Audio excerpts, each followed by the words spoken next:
আজকে দুপুরে আমি কি রান্না করছি তোরা প্রথম থেকে শেষ পর্যন্ত দেখো, দেখলেই বুঝতে পারবে। আজকে না বাইরে একটু দরকার ছিল, তো আমরা তিনজনই বাইরে গেছিলাম। আর শুধু ভাতটুকু নামিয়ে দিয়ে গেছিলাম, ভাবতেও পারিনি যে এত দেরি হয়ে যাবে। তো এসে তাড়াতাড়ি করে যা খিদে পেয়েছে, পেঁয়াজ আলু কাঁচা লঙ্কা আমি ভেজে নিলাম, তার মধ্যে দুটো ডিম ছিল, ডিম দুটোকে এর সাথে দিয়ে ভালো করে নাড়াচাড়া করে নিয়েছি। তো এই খাবারটা খেতে কিন্তু আমাদের বাড়ির ভালোবাসে, তাহলে কি নিত্য নবীন দিলে ভালোবাসবে কোনো জিনিস?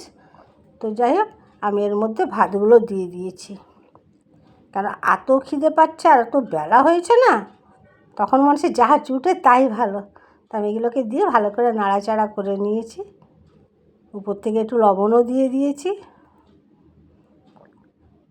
দিয়ে আমি একটা প্লেটের মধ্যে বেড়ে নিলাম, আর সবাইকে আমি এখান থেকে, সবাই মানে কি তিনজন তো মানুষ, কে কতটা খাবে, আমরা এখান থেকে খাওয়া শুরু করব। তো চটজলদি আজকে একটা রান্না হলো, দেখে বলো কেমন হয়েছে। আর তোমরা কে কে এরকম খেয়েছো বলো তো, একটা কমেন্ট করে জানাবে তো। আমার খুব খিদে পাচ্ছে, আমি খেতে শুরু করি।